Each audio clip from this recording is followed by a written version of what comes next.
Magandang araw mga gar, Sports Manda para sa 2024 PBA Governors Cup updates at schedule ngayong araw.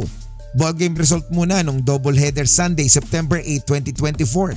Sa first game, binalasan ng Northport Batampier ang Terra Firma Jeep sa score na 133-107. Nagtala ng kauna-unahang career triple-double sa PBA ang star player ng Northport na si Arvin Tolentino na may malahalimaw na 23 points, 11 rebounds at 10 assists kaya naging best player of the game. Ito ang kumpletong puntos na magkabilang koponan.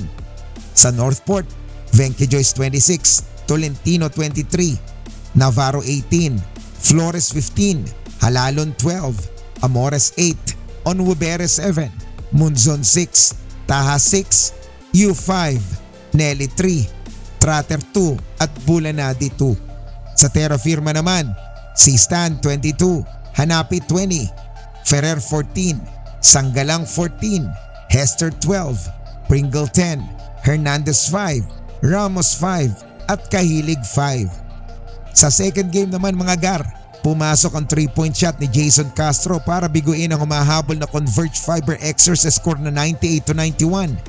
Tinanghal na best player of the game ang veteranong si Jason Castro na nagtala ng 14 points, 5 rebounds at 3 assists. Ito ang kumpletong puntos na magkabilang koponan.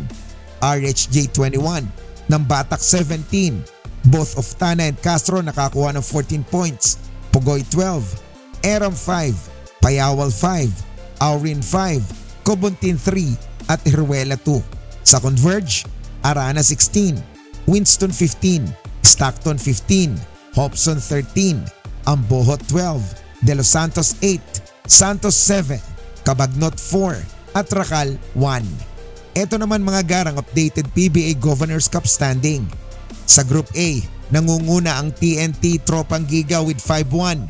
Pangalawa ang Meralco with 5-1. Ikatlo ang Magnolia Hotshots with 3-3. Ikaapat ang Northport Batampier na may 3-3. Converge Fiber Xers na nalaglag sa ikalima with 2-4 at ang Terra Firma Jeep sa ika-6 na wala pang panalo with 0-6. Sa Group B naman, nangunguna pa rin ang Rain or Shine na may 4-1 win-loss record. Pumapangalawa ang Barangay Ginebra na may 3-2. Pangatlo naman ang San Miguel Beerman with 3-2. NLEX Road Warriors nasa ika-4 with 3-3.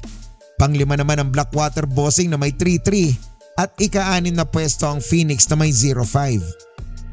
Narito naman mga idol ang ating PBA schedule ngayong araw ng Martes, September 10, 2024. Sa first game bandang alas 5 ng hapon, magsasalpukan ang Rain or Shine Elasto Painters kontra sa wala pang panalong Phoenix Fuel Masters. Sa second game naman, susubukang rumibanse ng Barangay Ginebra kontra sa Blackwater Bossing bandang 7:30 ng gabi. Maraming salamat mga gar at kita-kits tayo mamaya sa ating PBA Governors Cup play-by-play reaction.